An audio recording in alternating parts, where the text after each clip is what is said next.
रूसी सेना और चेचेन लड़ाकों से यूक्रेन के सैनिकों की भीषण जंग जारी है, जबकि चेचेन कमांडर रमजान कादिरव ने दावा किया था कि सेवेरोडोनेत्स्क पर उनका पूरी तरह कब्जा हो चुका है। लेकिन यूक्रेन की मीडिया ने शहर में छिड़ी जोरदार लड़ाई का जो वीडियो जारी किया, उसने रमजान कादिरव के दावे की हवा उड़ा दी। यूक्रेन की मीडिया की तरफ से जारी किए गए वीडियो में यूक्रेन के सैनिक रूसी सेना और चेचेन लड़ाकों से टक्कर लेते दिखाई दिए।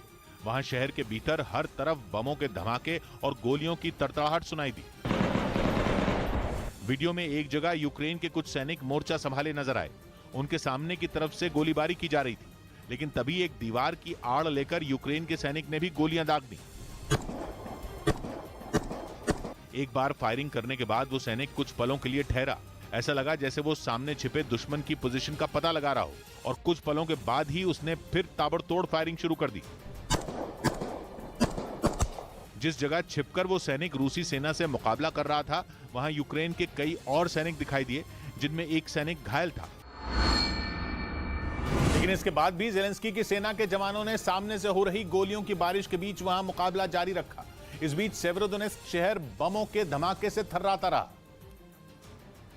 और यूक्रेन के सैनिक अपने शहर को रूसी सेना और कादिरव के लड़ाकों के हाथों में जाने से बचाने के लिए पूरी ताकत से खड़े दिखाई दिए। दीवार का सहारा लेकर वो बीच बीच में फायरिंग करते रहे, लेकिन तभी अचानक सामने की तरफ से ऐसी गोलीबारी शुरू हुई मानो दिवाली के पटाखे फूट रहे हों। रूस के सैनिकों और चेचेन लड़ाकों की तरफ से इतनी भारी गोलीबारी के बाद यूक्रेन के सैनिकों ने उस जगह को छोड़ देना ही ठीक समझा जहां छिपकर वो लड़ रहे थे। इसके बाद एक एक करके यूक्रेन की सेना के जवान दीवार के पीछे से निकलकर वहीं पास की एक दूसरी जगह पहुंचे, और फिर उन्होंने वहां मोर्चा संभाल लिया।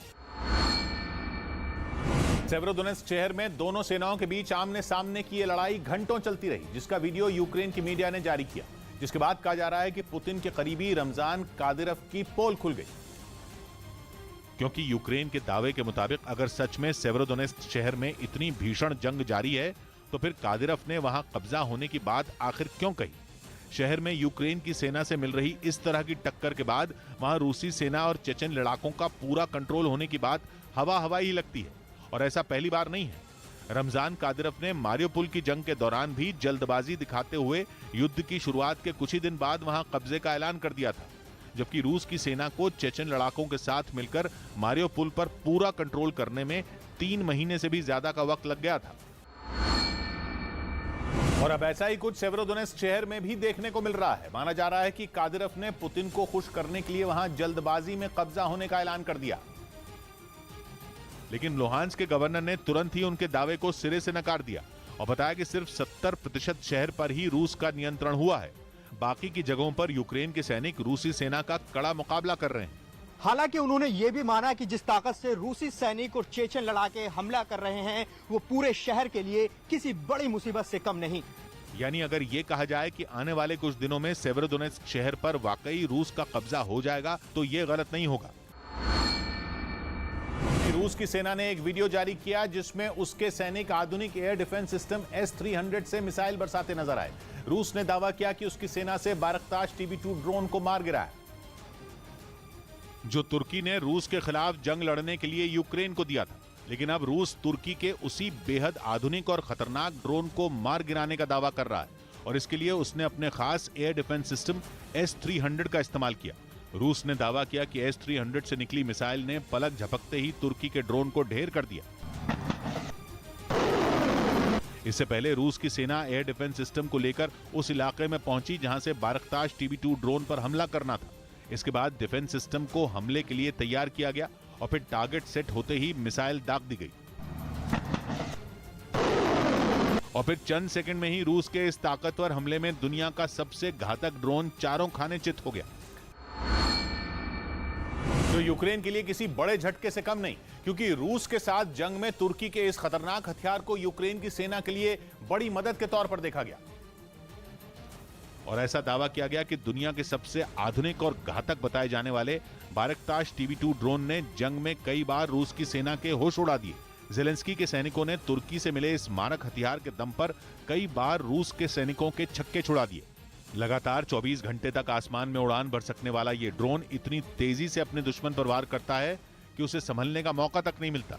ऐसा दावा किया गया था कि बाराक्ताश TB2 drone air defence system को भी चकमा दे सकता है, लेकिन अब रूस की सेना ने S-300 एयर डिफेंस सिस्टम का इस्तेमाल कर इसे मार गिराया, जो जंग में यूक्रेन के लिए किसी बड़े झटके से कम नहीं। उधर कीव में यूक्रेन के सैनिकों ने उन रूसी बमों को नष्ट कर दिया जो हमले के दौरान नहीं फट पाए थे। बताया गया कि जेलेंस्की के सैनिकों ने कीव और उसके आसपास के इलाकों से ऐसे सैकड़ों बमों को इकट्ठा किया था जो जहां तहां बिखरे पड़े थे और उनमें कभी भी विस्फोट होने का खतरा बना हुआ था, जिसके बाद उन रूसी बमों को जमीन में बनाए बड़े गड्ढे में डालकर नाकाम कर दिया गया। जैसे ही उन सभी बमों को धमाके में उड़ाया गया, वहां धूल का गुबार छा गया। असल में पुतिन के सैनिकों ने इस इलाके में उस वक्त भारी बमबारी की थी जब वो कीव पर कब्जा करने के लिए आगे बढ़ रहे थे, लेकिन इस दौरान रूस के कई बम गिरने के बावजूद नहीं फट पाए थे। खबर है कि यूक्रेन के सैनिक पिछले कई दिनों से वहां रूस के इन्हीं जिंदा बमों को खोजने में जुटे हैं। वहीं रूस ने एक बार फिर परमाणु मिसाइल ड्रिल कर खलबली मचा दी। युद्ध का यह अभ्यास ऐसे वक्त में किया गया जब अमेरिका और जर्मनी ने यूक्रेन को घातक मिसाइलें और रॉकेट सिस्टम देने का ऐलान किया। और इसी बीच रूस ने राजधानी मॉस्को के नजदीक इवानवा इलाके में अपनी ताकत को आजमाया। इस ड्रिल के दौरान रूसी टैंकों से इतने गोले दागे गए कि वो इलाका उनकी आवाज से थर्रा उठा। इस ड्रिल की खास बात यह रही कि इसमें रूसी सेना ने अपनी घातक यार्स मिसाइल को भी शामिल किया, जिसके बारे में दावा किया जाता है कि वो आवाज से करीब 20 गुना तेज रफ्तार के साथ दुश्मन पर वार कर सकती है। और ये पुतिन के तर्कश में मौजूद ऐसी महाशक्तिशाली मिसाइल है जिसका जवाब फिलहाल अमेरिका के पास भी नहीं है। इस बीच यूक्रेन की तरफ से एक वीडियो जारी किया गया जिसमें निकोलेव के रिहायशी इलाके में जोरदार धमाका होता दिखाई दिया।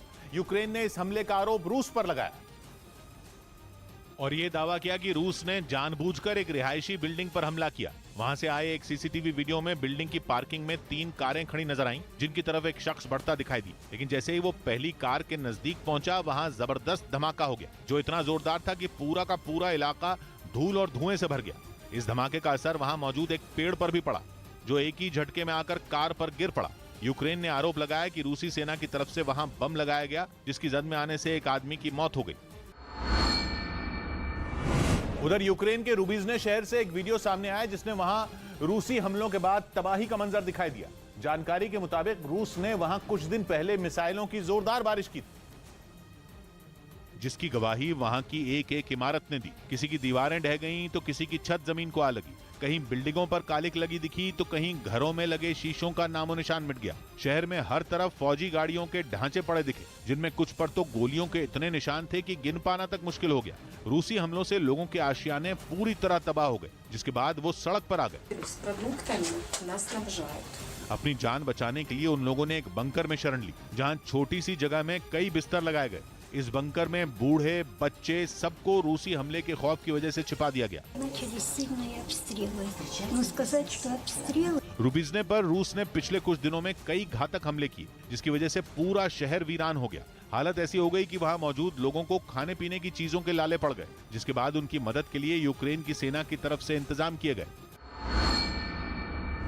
वहीं जंग के बीच यूक्रेन को $700 मिलियन यानी भारतीय रुपयों में करीब 5,500 करोड़ के हथियार पैकेज देने पर रूस अमेरिका से भिड़ गया, क्योंकि खबर है कि यूक्रेन को जो हथियार दिए जाएंगे उनमें कई आधुनिक मिसाइलें और लंबी दूरी तक मार करने वाले घातक रॉकेट सिस्टम भी शामिल हैं, जिनकी जद में रूस आ जाएगा, जिनकी मांग पिछले कई दिनों से जेलेंस्की कर रहे थे, ताकि वो यूक्रेन के अलग अलग शहरों और खासकर पूर्वी हिस्से डॉनबास में रूसी हमलों का जवाब दे सकें, जहां इन दिनों रूस कब्जे के लिए सबसे बड़ी जंग लड़ रहा है। और उससे मुकाबला करने के लिए जेलेंस्की के सैनिकों के पास वैसे हथियार, मिसाइलें और रॉकेट की कमी है, जिनकी मदद से वो लंबे वक्त तक अपनी जमीन बचा सकें। हालांकि अमेरिका ने यूक्रेन के लिए हथियार पैकेज की मंजूरी देने के साथ ही एक बड़ी शर्त भी रख दी है। अमेरिका ने साफ किया है कि जेलेंस्की के सैनिक किसी भी हाल में उसके रॉकेट सिस्टम से रूस की सीमा के अंदर वार नहीं करेंगे। The Ukrainians have given us assurances that they will not use these systems against targets on Russian territory. हालांकि पुतिन को अमेरिका के इस वादे पर भरोसा नहीं हो रहा है। शायद इसीलिए लंबी दूरी तक मार करने वाले हथियार देने के ऐलान के बाद रूस ने आरोप लगाया है कि अमेरिका इस जंग को जानबूझकर लंबा खींचना चाहता है। बताया गया कि अमेरिका कुछ वैसे हथियार भी यूक्रेन को देगा जिन्हें चलाने के लिए जेलेंस्की के सैनिकों को ट्रेनिंग लेने की जरूरत पड़ सकती है। इस बीच खबर है कि यूक्रेन का पड़ोसी देश पोलैंड उसे रूस के खिलाफ जंग लड़ने के लिए घातक AHS स्क्रब नाम की तोप देगा, जिसे चलाने की ट्रेनिंग पोलैंड ने पहले ही यूक्रेन के सैनिकों को देनी शुरू कर दी है, ताकि जब AHS स्क्रब नाम की ये तोप जंग के मैदान में उतरे तो दुश्मन घुटनों पर आ जाए और युद्ध की शुरुआत से ही यूक्रेन के साथ खड़े पोलैंड पर भी बरकरार खतरा टल जाए। पोलैंड की न्यूज वेबसाइट उक्रेनफॉर्म के मुताबिक पोलैंड की तरफ से 60 AHS स्क्रब तोप यूक्रेन को दी जानी है, जिनमें 18 तोप जेलेंस्की की सेना के पास मई के आखिर तक पहुंच चुकी हैं और करीब 100 सैनिकों को इसे चलाने की ट्रेनिंग भी दी जा चुकी है और उसे तबाह करने की ताकत रखती। हालांकि यूक्रेन और पोलैंड के बीच हुए इस समझौते को इसलिए भी खास माना जा रहा है कि क्योंकि पोलैंड को इतना बड़ा सैन्य हथियारों का ऑर्डर मिले कई साल बीत गए थे। खास बात यह कि इस पर पोलैंड का यूक्रेन से समझौता उस वक्त हुआ था जब जेलेंस्की ने लंबी रेंज की फायरिंग करने वाले हथियार की बात सामने रखी थी। बताया गया कि AHS स्क्रब तोप 40 किलोमीटर की दूरी पर मौजूद दुश्मन पर मार कर सकती है और अब करीब 20 साल बाद जाकर 60 तोपों को यूक्रेन भेजने की ये डील हुई, जिसे पूरा करने में पोलैंड जुटा है। बताया जा रहा है कि इसके लिए दोनों देशों के बीच करीब 70 करोड़ डॉलर यानी भारतीय रुपयों में 5000 करोड़ से ज्यादा का समझौता हुआ, जिस पर पोलैंड का कहना है कि वो इसे आने वाले कुछ महीनों में पूरा कर देगा, जिसके बाद यूक्रेन पहला ऐसा देश बन जाएगा जिसे पोलैंड ने इस तरह के हथियार की सप्लाई की होगी। उधर बेलारूस ने यूक्रेन की सीमा की तरफ घातक हथियारों से भरी एक ट्रेन रवाना कर दी, जिसका वीडियो भी सामने आया। बताया गया कि उस ट्रेन के जरिए कई हथियार यूक्रेन भेजे गए ताकि यूक्रेन पर कब्जे की लड़ाई लड़ रहे रूस के सैनिकों को मदद मिल सके। जंग की शुरुआत से ही बेलारूस पुतिन के साथ खड़ा है और उसकी हर तरीके से मदद करने को तैयार है। इस बार ट्रेन के जरिए घातक हथियार यूक्रेन भेजकर बेलारूस ने रूस से अपनी दोस्ती फिर दिखा दी। जो वीडियो सामने आया उसमें कई तरह के हथियारों से भरी एक ट्रेन यूक्रेन सीमा की तरफ बढ़ती दिखाई दी। उस ट्रेन पर कई हिस्सों में कुछ हथियार रखे नजर आए, किसी पर बैटरी, किसी पर तोप, तो ट्रेन के कुछ डिब्बे टैंक से भरे दिखे, लेकिन वो ट्रेन बीच में कहीं रुकी नहीं और अपनी मंजिल की तरफ बढ़ती रही। वहीं अमेरिका के बैन के बाद भी चेचन कमांडर रमजान कादिरव के मिक्स्ड मार्शल आर्ट्स के खिलाड़ियों का UFC यानी अल्टीमेट फाइटिंग चैंपियनशिप में जलवा बरकरार है। UFC अमेरिका के लास वेगस में मिक्स्ड मार्शल आर्ट्स चैंपियनशिप करवाने वाली एक संस्था है, जिसने रमजान कादिरव की मिक्स्ड मार्शल आर्ट्स कराने वाली संस्था ACA यानी एब्सोल्यूट चैंपियनशिप अहमद के खिलाड़ियों को अपने अखाड़े में उतारने का फैसला किया है, जबकि अमेरिका ने कादिरव की ACA पर बैन लगाया हुआ है। यानी अमेरिका के बैन के बाद रमजान कादिरव की एब्सोल्यूट चैंपियनशिप अहमद का कोई भी खिलाड़ी वहां लड़ नहीं सकता। लेकिन लास वेगस में होने वाली UFC ने इस बैन को दरकिनार करते हुए चेचन कमांडर के खिलाड़ियों को फाइट में उतारने का फैसला किया, जिसके बाद ये चर्चा छिड़ गई कि रमजान कादिरव के खिलाड़ियों पर आखिर अमेरिका का बैन बेअसर कैसे हो गया। यूक्रेन की जंग में जमकर तबाही मचा रहे चेचन कमांडर के खिलाड़ियों को लेने के पीछे UFC की आखिर क्या मजबूरी है? तो इसके पीछे की वजह है रमजान कादिरव के खिलाड़ियों का पिछला प्रदर्शन और उनकी लोकप्रियता। असल में ACA के खिलाड़ी कई बार UFC में चैंपियन रह चुके हैं और वहां उनकी काफी डिमांड भी है। UFC के अखाड़े में वो इतनी तेजी से सामने वाले खिलाड़ी पर प्रहार करते हैं कि उसे कुछ सोचने तक का मौका नहीं मिलता। बताया जाता है कि कादिरव के खिलाड़ी बेहद ही बेरहमी से अपने प्रतिद्वंदियों को हरा देते हैं, क्योंकि ACA में उनकी ट्रेनिंग ही ऐसी होती है जो उन्हें खिलाड़ियों के साथ एक खतरनाक लड़ाके में बदल देती है। और इसकी जिम्मेदारी है कादिरव के फाइट क्लब को संभालने वाले अबू जायद विस्मरदोव की, जो चेचनिया में कादिरव के बाद सबसे शक्तिशाली लोगों में एक है। और कहा जाता है कि वो अब तक सैकड़ों खिलाड़ियों को तैयार करके UFC में लड़ने के लिए भेज चुके हैं, ताकि चेचन कमांडर रमजान कादिरव को खुश किया जा सके। क्योंकि माना जाता है कि Ramzan Kadyrov mixed martial arts के बड़े फैन हैं। उनका खिलाड़ियों के साथ दिखना आम है और वो कई बार प्रोफेशनल खिलाड़ियों को पटककर अपना हुनर भी दिखा चुके हैं। रमजान कादिरव चेचनिया में मिक्स्ड मार्शल आर्ट्स के कई फाइट क्लब चलाते हैं, जिनमें खूंखार फाइटर तैयार किए जाते हैं। हालांकि कादिरव पर ऐसे आरोप भी लगाए जा रहे हैं कि वो अब ACA में तैयार किए जा रहे फाइटरों का इस्तेमाल यूक्रेन की जंग में भी करने जा रहे हैं। यूक्रेन ने एक वीडियो जारी किया जिसमें रूस की सेना यूक्रेन के एक गांव पर आसमान से ताबड़तोड़ गोले बरसाती दिखी, जिसके बाद हर तरफ तबाही मच गई। जो वीडियो सामने आया उसमें रूस की सेना ने यूक्रेन के एक गांव पर आसमान से ताबड़तोड़ बमबारी की, जिसमें कई मकान जलकर राख हो गए। यह हमला इतना खतरनाक था कि आसमान में आग के गोले नजर आए, जिनको देखकर भगदड़ मच गई और लोग अपनी जान बचाने के लिए चिल्लाने लगे और भागने लगे। यूक्रेन ने आरोप लगाया कि रूस की सेना न केवल उसके गांवों को निशाना बना रही है, बल्कि लोगों के आशियाने भी तबाह कर रही है। और यूक्रेन की सेना ने एक वीडियो जारी किया जिसमें रूस के जवान यूक्रेन के एक रेलवे पुल को तबाह करते दिखाई दिए। यह हमला यूक्रेन के ओदेसा इलाके में किया गया, जहां पुल को निशाना बनाकर मिसाइल से हमला किया गया। मिसाइल के गिरते ही बड़ा धमाका हुआ।